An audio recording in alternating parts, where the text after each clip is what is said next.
Hi friends, ಎಲ್ಲರೂ ಹೇಗಿದ್ದೀರಾ? ಇವತ್ತು ಅನಿಲ್ ಶಾವಿಗೆ ಯಾವ ರೀತಿ ಮಾಡೋದು ಅಂತ ತೋರಿಸ್ಕೊಡ್ತಾ ಇದ್ದೀನಿ. ಅದಕ್ಕೆ ನಾನು ಸ್ವಲ್ಪ ತರಕಾರಿ ಹಾಕಿದ್ರೆ ಚೆನ್ನಾಗಿರುತ್ತೆ. ಅದಕ್ಕೋಸ್ಕರ ನಾನು ಸ್ವಲ್ಪ ತರಕಾರಿ, ಕ್ಯಾರೆಟು, ಬೀನ್ಸು, ಕ್ಯಾಪ್ಸಿಕಮ್ ತೊಗೊಂಡಿದ್ದೀನಿ. ಅದಕ್ಕೆ ಒಂದು ಬಾಣಲಿ ತೊಗೊಂಡು ನೀರು ಹಾಕ್ಕೊಳ್ಳಿ. ಅದಕ್ಕೆ ಸ್ವಲ್ಪ ಉಪ್ಪು ಮತ್ತು ಎಣ್ಣೆ ಹಾಕಿ ಅದಕ್ಕೆ ಕುದಿಯೋವಾಗ ಹಾಕ್ಬಿಟ್ಟು ನಾವು ಅನಿಲ್ ಶಾವಿಗೆ ಹಾಕಬೇಕಾಗತ್ತೆ. ಅನಿಲ್ ಶಾವಿಗೆ ಜಾಸ್ತಿ ಬೇಯಿಸ್ಕೊಂಡ್ರೆ ನುಣ್ಣಗಾಗ್ಬಿಡುತ್ತೆ. ನೋಡಿಕೊಂಡು ನಾವು ಉದುರುದ್ರಾಗಿ ಮಾಡೋಣ. ನೋಡಿ, ಈ ಥರ ಕುದಿಯೋವಾಗ ಹಾಕೋದ್ರಿಂದ ಉದುರುದ್ರಾಗಿ ಬರುತ್ತೆ. ಮತ್ತು ನೋಡಿ, ಇವಾಗ ಕುದೀತಾ ಇದೆ ನೀರು. ಇದಕ್ಕೆ ಅನಿಲ್ ಶಾವಿಗೆ ಹಾಕ್ಕೊತಾ ಇದ್ದೀನಿ.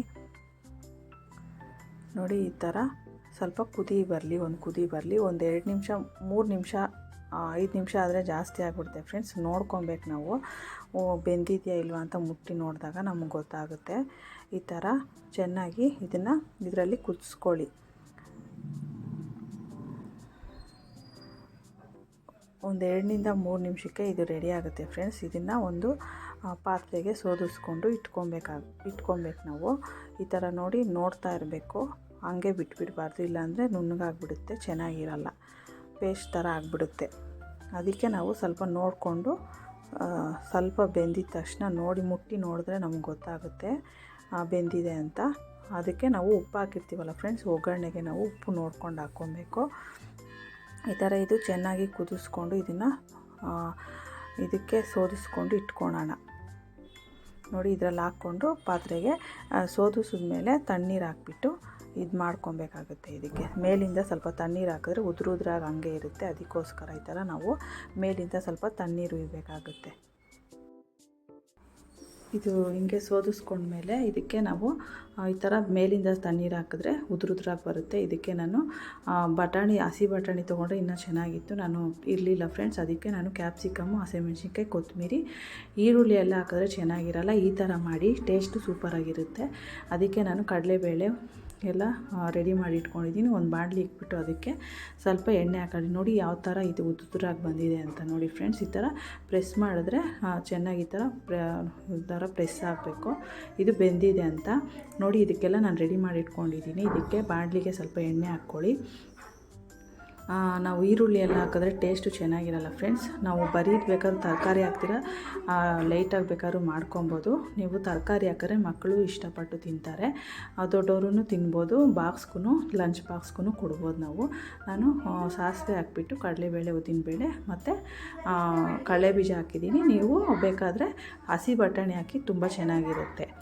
ನಾನಿಲ್ಲ ಅಂತ ಮಕ್ಕಳಿಗೆ ಇಷ್ಟ ಆಗುತ್ತೆ ಅಂದ್ಬಿಟ್ಟು ಸ್ವಲ್ಪ ಹಾಕಿದ್ದೀನಿ. ಅಲ್ಲಲ್ಲಿ ಸಿಕ್ಕಿದ್ರೆ ಚೆನ್ನಾಗಿರುತ್ತೆ ಅಂದ್ಬಿಟ್ಟು. ನೋಡಿ, ಈ ಥರ ಚೆನ್ನಾಗಿ ಇದನ್ನು ಫ್ರೈ ಮಾಡಿ. ಚೆನ್ನಾಗಿ ಫ್ರೈ ಆದಮೇಲೆ ನೆಕ್ಸ್ಟ್ ಇದು ಕ್ಯಾಪ್ಸಿಕಮ್ ಎಲ್ಲ ತರಕಾರಿ ಹಾಕಿದ್ದೀವಲ್ಲ ಫ್ರೆಂಡ್ಸ್, ನಾನು ಕ್ಯಾರೆಟು, ಬೀನ್ಸ್ ತೊಗೊಂಡಿದ್ದೀನಿ. ನೀವು ಬೇಕಾದ್ರೆ ನೂಡಲ್ಸ್ ಥರ ಮಾಡ್ಬೋದು. ಇಷ್ಟೇ ಲೈಟಾಗಿ ಹಾಕಬೇಕು, ಜಾಸ್ತಿ ಹಾಕಿದ್ರೆ ಚೆನ್ನಾಗಿರಲ್ಲ ತರಕಾರಿನೂ. ಆದರೆ ನೋಡಿ, ಈ ಥರ ಹಸಿಮೆಣ್ಸಿನ್ಕಾಯಿನ ಮತ್ತು ಚೆನ್ನಾಗಿ ಈ ಥರ ಮಿಕ್ಸ್ ಮಾಡಿಕೊಂಡು ನಾವು ಕ್ಯಾರೆಟು ಮತ್ತು ಬೀನ್ಸ್ ಹಾಕ್ಬಿಟ್ಟು ಚೆನ್ನಾಗಿ ಇದು ಎಣ್ಣೆನಲ್ಲೇ ಈ ಥರನೇ ಬೇಯಿಸ್ಕೊಬೇಕು ಫ್ರೆಂಡ್ಸ್.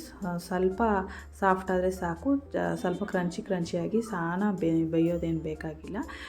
ತಿನ್ನೋವಾಗ ನಮಗೆ ಹಂಗೆ ಥರ ಸಿಗಬೇಕು. ಸ್ವಲ್ಪ ಮುಕ್ಕಾಲು ಬೇಯಿದ್ರೆ ಸಾಕಾಗುತ್ತೆ.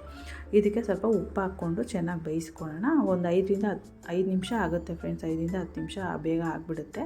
ಇದಕ್ಕೆ ಸ್ವಲ್ಪ ಅರಿಶಿನ, ಉಪ್ಪು ಹಾಕ್ಕೊಂಡು ಚೆನ್ನಾಗಿ ಬೇಯಿಸ್ಕೊಳ್ಳಿ. ನೀವು ಖಾರಕ್ಕೆ ತಕ್ಕಂಗೆ ನೀವು ಹಸಿಮೆಣ್ಸಿನ್ಕಾಯಿ ಹಾಕ್ಕೊಳ್ಳಿ. ನಾನೀಗ ಕೊತ್ತಂಬರಿ ಮತ್ತು ಕ್ಯಾಪ್ಸಿಕಮ್ನ ಹಾಕ್ಕೊಂಡಿದ್ದೀನಿ. ಚೆನ್ನಾಗಿ ಮಿಕ್ಸ್ ಮಾಡ್ಕೊಳ್ಳಿ. ಇದು ಬೇಗ ಆಗಿಬಿಡುತ್ತೆ ಫ್ರೆಂಡ್ಸ್. ಅದು ಸ್ವಲ್ಪ ಬೊಗ್ಗಿಸೋದಷ್ಟೇ. ಅದು ಬೊಗ್ಗಿಸಿದ್ಮೇಲೆ ಒಂದು ನಿಂಬೆಹಣ್ಣು ಹಾಕಿದ್ರೆ ಲಾಸ್ಟಲ್ಲಿ ಚೆನ್ನಾಗಿರುತ್ತೆ. ಅದಕ್ಕೆ ಒಂದು ನಿಂಬೆಹಣ್ಣು ತೊಗೊಂಡಿದ್ದೀನಿ. ನೀವು ನಿಂಬೆಹಣ್ಣು ಹುಳಿ ಎಷ್ಟು ಬೇಕೋ ಅಷ್ಟು ನೋಡಿಕೊಂಡು ಫ್ಲೇವರ್ ನೋಡ್ಕೊಂಡು ತೊಗೊಳ್ಳಿ. ಫ್ಲೇವರ್ ನೋಡ್ಕೊಂಡು ಹಾಕ್ಕೊಳ್ಳಿ. ಮತ್ತು ಕೊತ್ತಂಬರಿ ಸೊಪ್ಪು ಲಾಸ್ಟಲ್ಲಿ ಇವಾಗೇ ಹಾಕಿದ್ದೀನಿ ನಾನು. ನೀವು ಲಾಸ್ಟಲ್ಲಿ ಬೇಕಾದ್ರೆ ಉದುರಿಸ್ಬಿಟ್ಟು ತೆಂಗಿನ ತುರಿ ಮರಿಬೇಡಿ ಫ್ರೆಂಡ್ಸ್. ತೆಂಗಿನ ತುರಿ ಹಾಕಿ ನಾನು ಲಾಸ್ಟಲ್ಲಿ ಹಾಕಿದ್ದೀನಿ. ಅದು ಆಮೇಲೆ ಹಾಕ್ಬಿಟ್ಟು ಇವಾಗೇ ಹಾಕ್ಬಿಟ್ಟು ನಾವು ಫ್ರೈ ಮಾಡಿದ್ರೆ ಅದು ಚೆನ್ನಾಗಿರುತ್ತೆ. ಲಾಸ್ಟಲ್ಲಿ ಹಾಕಿದ್ರೆ ಅದೊಂಥರ ಟೇಸ್ಟ್ ಬರುತ್ತೆ. ಈ ಥರ ಮಾಡಿ ನೀವು ಮಕ್ಕಳಿಗೆ ಇಷ್ಟಪಟ್ಟು ತಿಂತಾರೆ. ಉದುರಾಗಿ ನಾವು ಮ್ಯಾಗಿ ಎಲ್ಲ ಮಾಡಿಕೊಡೋ ಬದಲು ಈ ಥರ ಶಾವಿಗೆ ಮಾಡಿಕೊಡಿ, ಮಕ್ಳಿಗೆ ಇಷ್ಟ ಆಗುತ್ತೆ ಅನಿಲ್ ಶಾವಿಗೆ ಮತ್ತು ಹೆಲ್ದಿಯಾಗಿ ಇರುತ್ತೆ. ಇದನ್ನು ಸ್ಟವ್ ಆಫ್ ಮಾಡಬೇಕು. ಇದು ಗೊಜ್ಜಾಗಿದ್ದ ತಕ್ಷಣ ಸ್ಟವ್ ಆಫ್ ಮಾಡಿದ್ಮೇಲೆ ನಾವು ಶಾವಿಗೆನ ಹಾಕ್ಬಿಟ್ಟು ಇದನ್ನು ಮಿಕ್ಸ್ ಮಾಡಬೇಕು ಫ್ರೆಂಡ್ಸ್. ಅದೇ ಇಂಪಾರ್ಟೆಂಟು. ನೀವೇನ ಸ್ಟವ್ ಆನ್ ಮಾಡಿಕೊಂಡು ಮಿಕ್ಸ್ ಮಾಡಿದ್ರೆ ಬಿಸಿ ಬೇಕು ಅಂತ ಅದು ಮುದ್ದೆ ಥರ ಆಗಿಬಿಡುತ್ತೆ, ನುಣ್ಣಗಾಗ್ಬಿಡುತ್ತೆ, ಚೆನ್ನಾಗಿರಲ್ಲ ಟೇಸ್ಟು.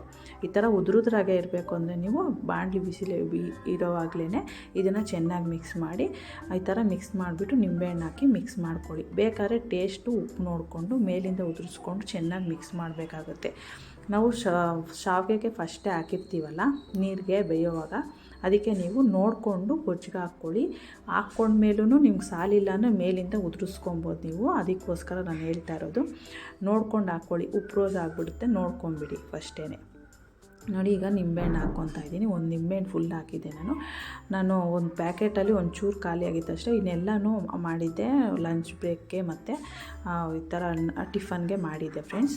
ನೀವು ಈ ಥರ ಟ್ರೈ ಮಾಡಿ ಹೇಗಿತ್ತು ಅಂತ ತಿಳಿಸಿ ಫ್ರೆಂಡ್ಸ್. ನನ್ನ ಚಾನಲ್ನ ಸಬ್ಸ್ಕ್ರೈಬ್ ಮಾಡ್ಕೊಂಡು ನೋಡಿ, ಲೈಕ್ ಮಾಡಿ, ಯಾವ ರೀತಿ ಇತ್ತು ಅಂತ ಕಮೆಂಟ್ಸ್ ಮೂಲಕ ತಿಳಿಸಿ ಫ್ರೆಂಡ್ಸ್. ಈ ಥರ ಟ್ರೈ ಮಾಡಿದೆ ಮಕ್ಳಿಗೂ ಇಷ್ಟ ಆಗುತ್ತೆ, ದೊಡ್ಡವರು ಇಷ್ಟಪಟ್ಟು ತಿನ್ಬೋದು. ಮಧ್ಯಾಹ್ನಕ್ಕೂ ಲಂಚ್ ಬಾಕ್ಸ್ಗೆ ಕೊಟ್ಟರೆ ಮಕ್ಕಳು ಇಷ್ಟಪಟ್ಟು ತಿಂತಾರೆ. ಒಂದ್ಸಲ ಈ ಥರ ಟ್ರೈ ಮಾಡಿ ನೋಡಿ ಫ್ರೆಂಡ್ಸ್. ಈ ಥರ ಯಾವ ರೀತಿ ಉದುರುದ್ರಾಗಿ ಬಂದಿದೆ ಅಂತ ನೋಡಿ. ಟೇಸ್ಟ್ ಮಾತ್ರ ಸೂಪರಾಗಿರುತ್ತೆ. ಒಂದ್ಸಲ ಈ ಥರ ಟ್ರೈ ಮಾಡಿ ನೋಡಿ. ಈ ಥರ ತರಕಾರಿ ಲೈಟಾಗಿ ಹಾಕಿದ್ರೆ ಆ ಟೇಸ್ಟು ಚೆನ್ನಾಗಿ ಬರುತ್ತೆ. ನೋಡಿ, ನಾನು ಉಪ್ಪು ಸ್ವಲ್ಪ ಆಗಿರಲಿಲ್ಲ, ಅದಕ್ಕೋಸ್ಕರ ಇನ್ನೊಂಚೂರು ಉಪ್ಪು ಹಾಕಿ ಲೈಟಾಗಿ ಅದನ್ನು ನೋಡಿ. ನಾನು ಆವಾಗಲೇ ಹಾಕಬೇಕಾಗಿತ್ತು, ತೆಂಗಿನಕಾಯಿ ತುರಿ ಮರ್ತೋಗ್ಬಿಟ್ಟಿದೆ, ಅದಕ್ಕೆ ನಾನು ಲಾಸ್ಟಲ್ಲಿ ಉದುರಿಸ್ಕೊತಾ ಇದ್ದೀನಿ. ಹಿಂಗೆ ಹಾಕಿದ್ರೂ ಸೂಪರಾಗೇ ಇರುತ್ತೆ. ನಾವು ಗೊಜ್ಜಿಗೆ ಹಾಕಿದ್ರೆ ಅದು ಬೇಯ್ತಿರುತ್ತಲ್ವ, ಅದೊಂಥರ ಟೇಸ್ಟು, ಇದೊಂಥರ ಟೇಸ್ಟ್ ಬರುತ್ತೆ. ನೀವು ಹಾಕಿ ಟ್ರೈ ಮಾಡಿ ಹೇಗಿತ್ತು ಅಂತ ತಿಳಿಸಿ. Thank you for watching friends.